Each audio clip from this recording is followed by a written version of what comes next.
wat ek vandag vir julle voorskryf, naamlik om die Here julle God lief te hê en om te dien met julle hele hart en julle hele wese.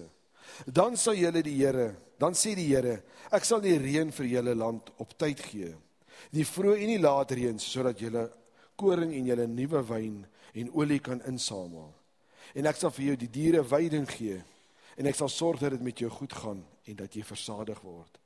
Ek groet jou vanoggend met die volgende woorde uit Openbaring 1. Genade en vrede aan julle van hom wat is en wat was en wat kom, en van die 7 geeste voor sy troon, en van die Here Jesus Christus, die betroubare getuie. Amen. En ek weet die volgende reaksie is, waar is die orgel? Vir die van julle wat nou nog nie hier was, vir 'n hele rukkie nie, en lekker vakansie gehou het, ons het so een ding verander, en het werk vir ons baie praktischer.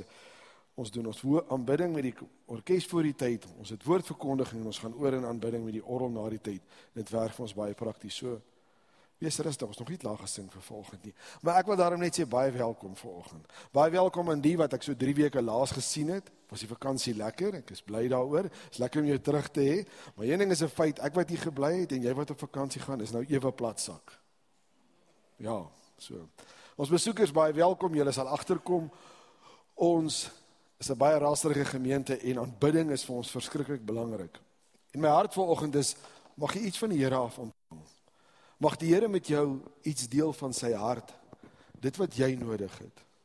Ek sê altyd vir die jong mense, jy het nie nodig om die preek te onthou nie, wees net oop, dat die Here met jou praat, en al haal jy net 'n stukkie uit vanoggend, dan is dit jou stukkie, en dis my hart vir jou vanoggend. Net 'n laaste ding voor ek begin, daar's mense wat vir my sê, ek is nie ernstig genoeg nie. Ek gaan nou regtig probeer, maar nou raak ek so dik van die lag, want ek het nou voor die spieël gaan staan en probeer ernstig wees, dan kom jy reg. Julle moet my vat soos julle my kry. So hier is dit vanoggend. Vriende, ja, die nuwe jaar is in, ons het ons nuwejaarspreke gehad, waar gaan ons heen vanoggend? Waarna kyk ons vanoggend? En ek wil vandag na jou kyk, en ek wil jy na jouself kyk op 'n plek van jou verhouding met God. En ons tema is, jy is net 'n huurder in God se huis. Nou ek is seker van ons, en ek hoop so dat almal wat hier sit, darm 'n dak oor jou kop het. Dat jy dan ergens bly, van julle bly dalk in woonstelle, meentuise of huise, op plotte, klein hoewe, maak nie saak nie. En ek is seker daarvan, meeste van julle sal verstaan as ek praat van, om 'n plek te huur. Veral as jy jonk is voor jy huis koop, is jy gewoonlik op 'n plek waar jy maar moet 'n huis of 'n woonstel of iets huur om in te bly. Dis nie jou eiendom nie. En jou grootste uitdaging is wie? Die landlord, dis wat hulle in Engels sê. Die eienaar van die gebou, ek sien nie begin mense lag. Ja, hulle weet waarvan ek praat.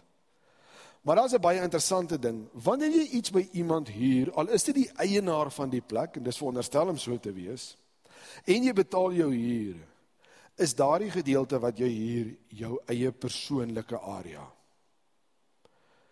Die eienaar van die gebou het nie die reg om die stelsel te vat, of die deur af te breek en in te kom nie. Dis ek reg. Ek veronderstel om so te moet wees, ek weet nie hoe werk dit is daar nie, maar dit is eintlik jou eie plek. Hy het nie die reg om in te kom nie.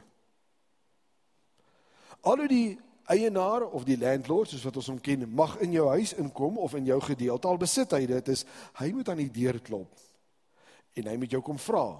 Hy moet 'n gesprek met jou hê. Nou ongelukkig in die ou dae, die meeste van ons weet, wanneer hy aan die deur klop, is dit gewoonlik waar's die huurgeld.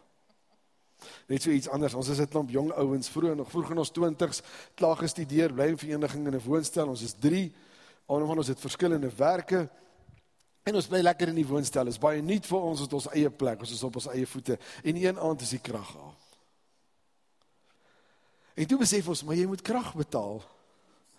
Nou gaan jy na die opsigter toe, laat in die aand. Nou betaal jy, nou jy weet, dis omtrent 30 jaar terug, nou betaal jy R50 aansluitingsfooi. En jy moet natuurlik jou rekening ook betaal, en R50 was baie geld. Maar dis hoe dit gewerk het. Dis deel van die gebou, maar jy het jou eie privaatheid, en hierdie mense kan net inkom, wanneer jy hulle toelaat. Behalwe, en help my reg as ek verkeerd is, as die plek byvoorbeeld afbrand. 'n waterpyp gebars het en daar's 'n rivier by die voordeur uit. Omdat dit die eiendom van hierdie persoon is, mag hy of sy daarna kyk en seker maak dit bly heel. Iemand wat weet van die huurhuise, né? Daar sy. Maar dit is die realiteit. En jy is die ene wat besluit, tydig of ontydig, of jy hierdie eienaar gaan toelaat om in jou gedeelte van die plek wat jy hier in te kom. En dis hoe jou verhouding met die Here is. Presies so. En ek wil graag hê jy moet saam met my lees in Openbaringe 3 vers 19. Dis nou die laaste boek in die Bybel. Vir die wat besoekers is, in die kerk lees ons nog papierbybels as ons kans kry. En hier voor op die verhoog is hier 2 stapels Bybels. So as jy graag 'n Bybel wil hê, ek bring hom vir jou. En ek sal vir jou Engelse ene ook reël as dit wil. En as jy nie 'n Bybel by jou het nie, jy kan jou telefoon uithaal. Daar's baie Bybels op. Maar kom ons gaan nou Openbaring 3 toe, die laaste hoofstuk in die Bybel. Onthou, Openbaring is waar die engel van God met Johannes praat, die boodskap van die Here Jesus Christus. Jy gaan in hoofstuk 1 gaan lees, onverduidelik dit net gou. Dis verniet, gaan jou niks kos nie. As jy in hoofstuk 1 gaan lees en die begin, dan sien jy, is God die Vader, God die Seun, sy engel, Johannes, die gemeente. Want die doel daarmee is, Johannes moet dit opskryf, sodat ek en jy dit na soveel tyd het. Gaan lees gerus in hoofstuk 1. Openbaringe 3, vers 19 en tot 22. Kom ons lees saam. Diegene wat ek lief het, berispe en tug ek. Kinders, kom ek stop gou vir 'n oomblik daar. Wat beteken berispe en tug? Ek dink nie hulle weet meer nie, want dit gebeur mos nie meer by die huise nie. Berispe en tug beteken om iemand reg te help, en as dit nodig is, vir hulle uit die Bybel uit te lees, Handelinge 5. Ek glo julle verstaan daai ene. Maar God sê hierso, ek's lief vir jou, daarom is daar tye wat ek jou moet teregwys as jy op die verkeerde pad is. Vers 20, kyk, ek staan by die deur en ek klop. As iemand my stem hoor en die deur oopmaak, sal ek ingaan na hom toe en saam met hom eet en hy saam met my. Wie oorwin sal ek saam met my op my troon laat sit, net soos wat ek ook oorwin het en saam met my Vader op sy troon sit. Laat die wat ore het luister na wat die Gees aan die gemeente sê. En dit is baie duidelik, hier word 'n boodskap aan die kerk gegee, aan mense wat God ken, mense wat weet wie hy is. So, kom ons stap deur hierdie vers, kom ons kyk bietjie, wat het hierdie teksvers te doen met 'n huurhuis? En jy gaan moet vashou vanoggend. Hierdie brief word geskryf van die gemeente aan Laodicea, mense wat die Here ken. Om en by 95 jaar na Christus is hierdie boek geskryf deur Johannes. Dit beteken die kerk is so 60 jaar oud, as ek my somme reg maak. Dis jonk. Kerk is jonk soos ons ken. Die Christendom is jonk. Dis moeilik, hulle word vervolg. Dis iets niets. Niemand het 'n idee wat daar aangaan nie. Hulle was al die jare gewoond aan iets, saam met die Jode en Judisme, as ons dit so wil noem, en nou sit hulle met iets niets, en hulle volg hierdie Jesus ou. En nou is hy ook al 60 jaar terug oorlede. Met ander woorde, dis 'n moeilike tyd. Dis mense met geloof wat vashou hieraan. Dis mense met ware geloof wat sê, maar ek raak deel hiervan, want die Here Jesus het my hart aangeraak. Hou dit in jou agterkop altyd, dis nie maklik nie. Dis waarom in hierdie paragraaf staan, toe die Here nou skryf aan die gemeente, hy sê, ek het jou lief. Hy begin baie duidelik. Ek het jou lief. Dit is vir my belangrik. Maar omdat ek jou lief het, gaan ek jou reg help. Kom ek gee 'n voorbeeld as jy nog nie mooi verstaan nie. Lukas 10 vers 41 tot 42 is die Here Jesus aan huis by Martha en Maria. Ek raak altyd die mekaar tussen die twee name. En Maria sit by Jesus se voete. En Martha is besig om kos te maak. En ek weet dit is belangrik, julle ken my, ek hou van eet. En sy is besig om alles reg te kry. En dan sê hy vir haar, Martha, Martha, jy kwel jou en ontstel jou oor benullighede. Die vraag is, ek het 2 persone hierso. Een het gewerk op reputasie, een het gewerk op prestasie, wat bereik ek vir die Here? En die ander ene het gesoek net verhouding, wil net by hom sit. En so die Here al probeer reg help en vir haar te sê, jy moet reg kies. Net so is hy besig met hierdie gemeente om vir hulle te sê, julle sal moet kyk, wat is vir julle belangrik? Kom ons praat 'n bietjie oor jou verhouding met die Here. Hoe gaan dit tussen julle twee? Goeie vraag. Hoe vorder jy met jou prestasie op hierdie stadium? Doen jy goed? Bietjie kerk bydra. Mense sê dit baie keer vir my. Ag, ek probeer, maar ek gee so 'n bietjie kerk bydra, kom so 'n bietjie kerk toe en dan voel alles nou vir my beter. Jou prestasie gaan vir jou niks bring nie. Miskien is vanoggend se preek ook nie graag vir jou nie, want jy gaan vir my sê, weet jy, ek's daarom hier. Ek is bly. Want daar's net een rede hoekom jy hier is. Mense kom nou met jou baie keer en begin met my 'n gesprek oor iets wat hulle in hulle lewe het, wat hulle pla, of iets wat hulle vra het, in 'n positiewe hoedanigheid.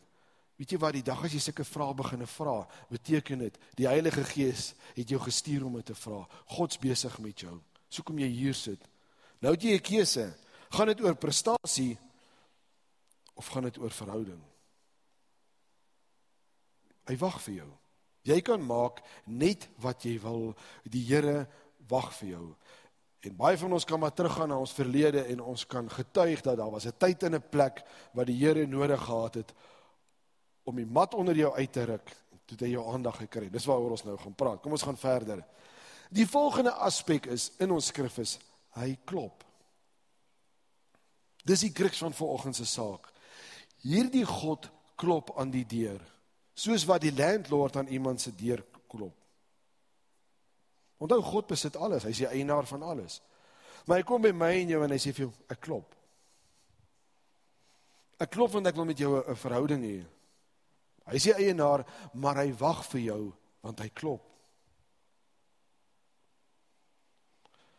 Hy is nie net daar om hier geld te kom haal nie. Hy is daar, want hy wil 'n verhouding hê. In elk geval, as die Here Jesus na jou lewe toe kom en hy gaan klop aan die deur om by jou 'n draai te kom maak en hy sê ek soek hier geld, jy gaan dit nie kan betaal nie en ek ook nie. Jy's te diep in die skuld, almal van ons. Daar's nie manier nie. Hoe sê ek so? Dink mooi. As jy die bank geld skuld vir 'n kar, wie se kar is dit? Dis die bank se. As jy die bank nog geld skuld op jou huis, wie se huis is dit? Dis die bank se. Jy betaal net elke maand. Alles behoort aan God. En net soos jy in die skuld ook by hom. Hoe is dit moontlik dat ek en jy in die skuld is? Want ons gaan dit nie kan terugbetaal nie, want ons doen te veel dinge verkeerd. My en jou sonde skuld kan ons nie betaal nie. Jy kan so hard probeer as wat jy kan. Wanneer die Here aan die deur klop, gaan jy nie hierdie skuld kan kom betaal nie. 1 Korintiërs 6, kom ons blaai na 1 Korintiërs 6 toe, nog in die Nuwe Testament.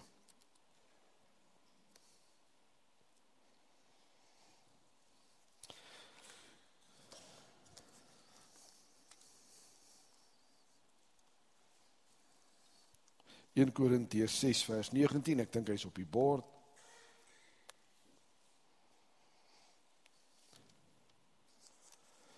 En hoor wat skryf Paulus hier vir hierdie gemeente.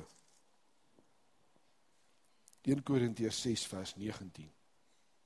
Hy sê die volgende: Of weet julle nie dat julle liggaam wat julle van God ontvang het, 'n tempel van die Heilige Gees in julle is nie, en dat julle nie aan julleself behoort nie, want julle is duur gekoop, verheerlik God dan met julle liggame. Jy's klaar gekoop, is klaar betaal. Jy's nie in die skuld by God nie. Glad nie. Daar's nie 'n sent wat jy hom skuld wanneer dit kom by jou sonde nie. Gee dit my die reg om te sondig? Nee, verseker nie. Maar wanneer ek en jy 'n verhouding met God het, dan is dit ook nie iets waaroor ek lief is om te doen nie. Dis iets waarteen ek en jy stry. Ek en jy se skuld is klaar betaal. Ons het nie nodig om 'n sent huur mee te betaal nie. Ons bly verniet. Dis baie oulik. Goed, die Here het ons skuld betaal. Nou is die vraag, maar vir wat wil hy klop? As hy dan nie die huurgeld wil hê elke maand of elke tweede dag nie, wat soek hy dan nou? Wat soek die Here dan nou aan die einde van die dag in my lewe? Dis 'n goeie vraag. Wat wil hy? Hy staan in die skrif, hy sê, ek wil klop aan die deur. Wel, hy wil nou nie geld hê vir die sondes nie, dis klaar betaal. Wat is die groot issue hierso? Die keuse gaan joune bly. Jy gaan moet kies of jy die deur wil oopmaak en wil uitvind, wat wil hy sê? Jy gaan moet kies, gaan ek die deur oopmaak, of gaan ek die Here Jesus op die stoep laat bly staan? Hy besit alles, maar ek het die huur betaal. Ek bly daar, deur sy bloed. Ek en jy het net daai keuse. Ek kan jou nou al sê, die grootste probleem waarom ons nie hierdie deur wil oopmaak nie, is, ons is skaam. Want hoe lyk dit dan nou in jou woonstel?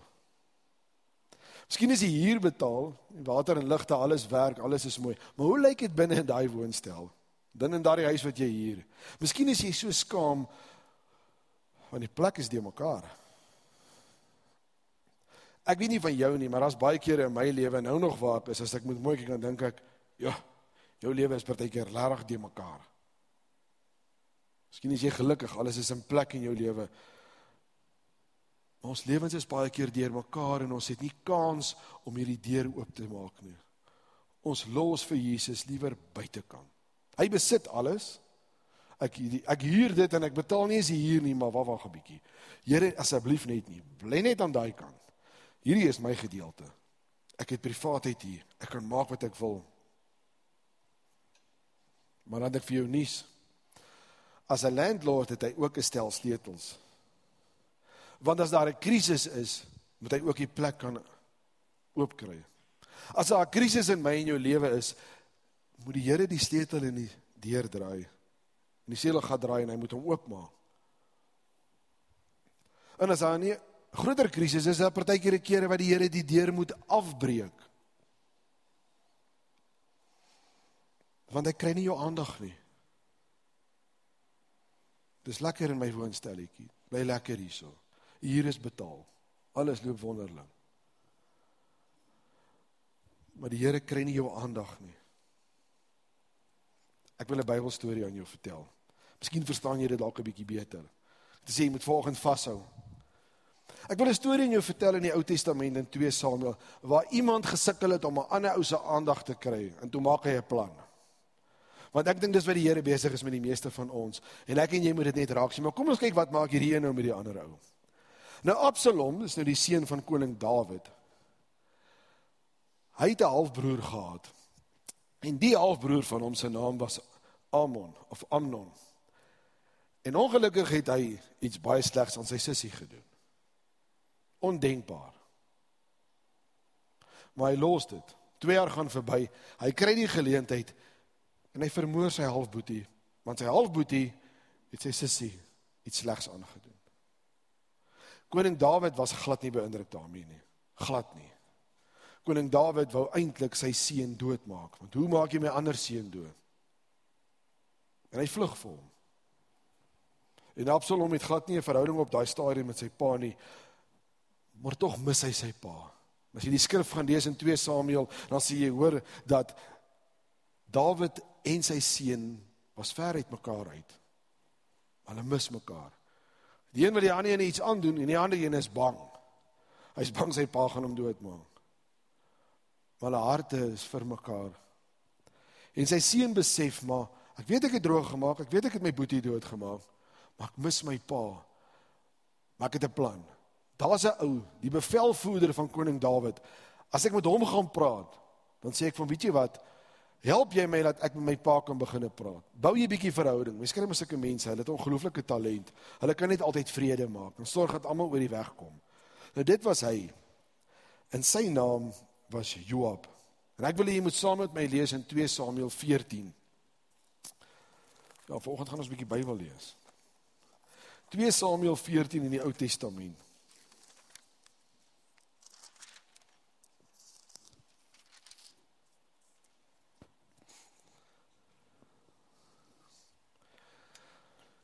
Samuel 14 vers 28.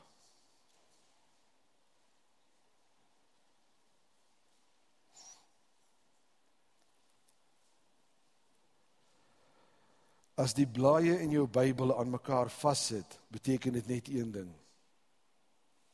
Jy lees hom te min.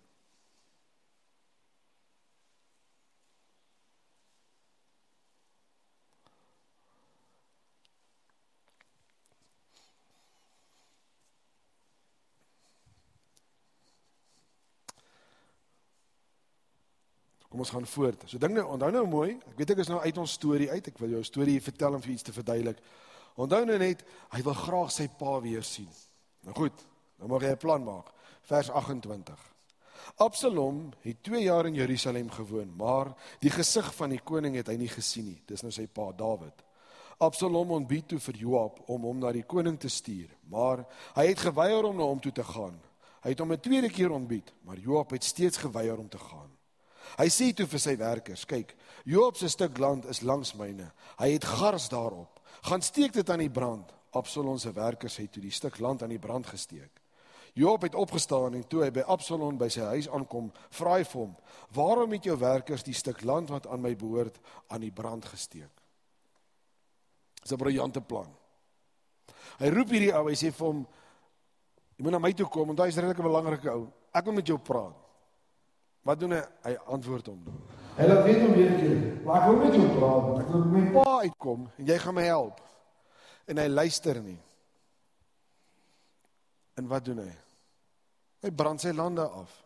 Nou jy weet as jy iemand sy lande afbrand, dis die graan en die goed wat hy nodig het om te leef. Met ander woorde, jy vat nogal wat belangrik is aan hom weg. Toe kry hy sy aandag. Ewe skielik toe hy dit verloor, toe daag hy op en sê, hoekom brand jy my lande af? Dis die vraag wat ek jou wil vra vanoggend. Hoeveel keer moet die Here nog jou lande afbrand voordat jy uiteindelik opdaag? Hoeveel keer moet die Here nog klop aan die deur sodat ek en jy op 'n plek kan kom en die deur oopmaak?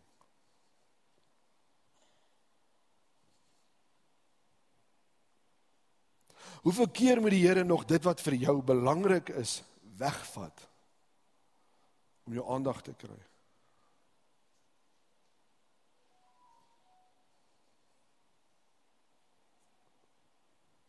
Hoe lang moet die Here nog op die stoep staan by die deur en klop?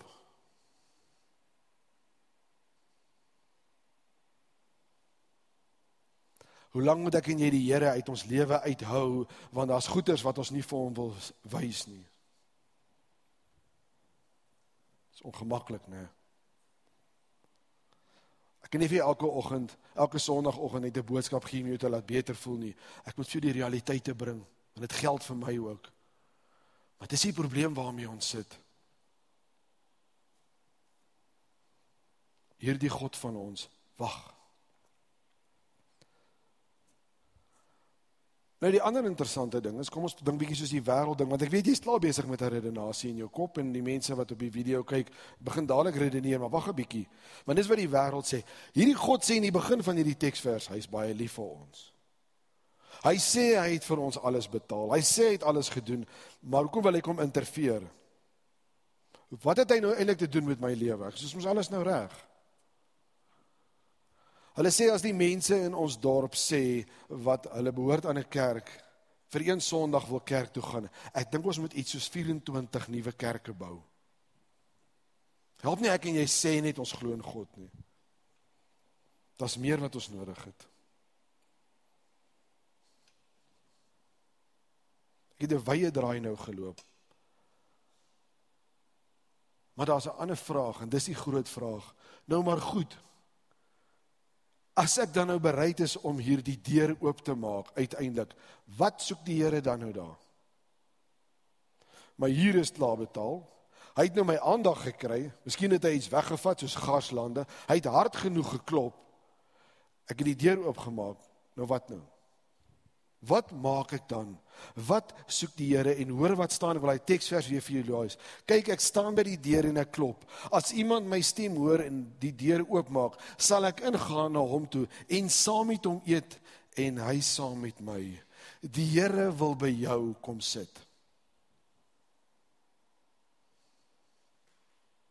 Jy is belangrik genoeg. Hy betaal hier.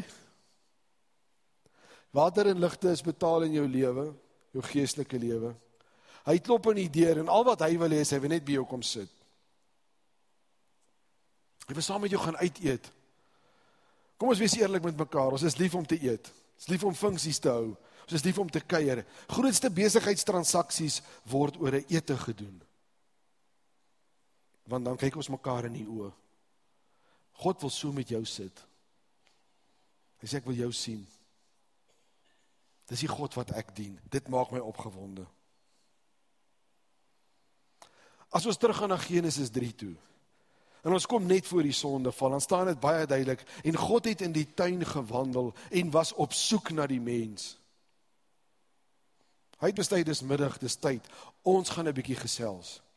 Van die begin af, toe ons geskep is, toe alles begin het hy ons al opgesoek. Toe was dit in die tuin, nou klop hy aan die deur. Dis ons God. Dis hoe jou geestelike landlord lyk. Hy betaal die rekening vir jou. Met sy eie bloed. Is reeds gedoen vir jou. Jy gaan nog vir lank kan bly. Maar jy kan kies, wil ek alleen bly? Of wil ek saam met die Here sit? Dis al wat hy wil doen. Jy kan na die skrif gaan kyk, hoeveel kere die Here by iemand se voete gaan sit. En gesê, Here, hier is ek. Met mense gaan sit, en dit was sondaars, ek weet vir jou so 'n bietjie inligting gee, gaan kyk maar in die 4 evangelies, Jesus het altyd by die sondaars 'n draai gemaak. Want dis ons ander probleem, ons is tussen die vloer en die politoer, ons is nie goed genoeg nie. Nee, ek gaan eers met die Here begin kommunikeer as my lewe uitgesorteer is, en ek het dit al vir jou hierdie jaar gesê. Maar dis wat ek hoor, ek gaan eers my lewe uitsorteer, voor ek en die Here gaan begin 'n pad stap. Ek gaan eers my lewe uitsorteer, voor ek ergens gaan betrokke raak, en ek praat nie net van die kerk nie, ek praat van in God se koninkryk. Eers my lewe uitsorteer. Miskien moet jy dalk die deur oopmaak, en vir die Here sê, Here, hierdie woonstel is 'n gemors. Waar gaan ons begin? Help my. Want dis dalk wat jy nodig het, om saam met hom reg te pak. En saam met hom die gemors in jou lewe, in die snippermandjie by die deur uit te gooi. Dat jou lewe en jou woonstel kan skoon wees, maar saam met hom, nie op jou eie nie. Amen. Kom ons bid saam. Here, ons sit vanoggend voor U, en dan besef ons elkeen, maar hoeveel keer het ons die deur al in die gesig toegeslaan. Sê, ek het U nie nodig nie. Ons besef dat daar kere is, en daarom wil ons vanoggend kom, en ons wil bely. Ons wil ons sonde voor U bely en sê, Here, ek het gesondig. Ek het droog gemaak. Dis reguit Afrikaans, Here, maar U ken my hart. U ken al die fasette van my. En daarom kom ek vanoggend voor U en sê, help my. Lei my. Vat my hand in my de mekaar geestelike wêreld en kom saam met my en kom ons pak hom reg. En kom ons sit saam by 'n tafel, Here, want dis wat ek smag, dis wat ek so graag wil hê, om net by U tafel te sit. En laat die Gees my sal saamvat en my sal sterk maak, sodat ek by U kan aan 'n tafel sit. Amen.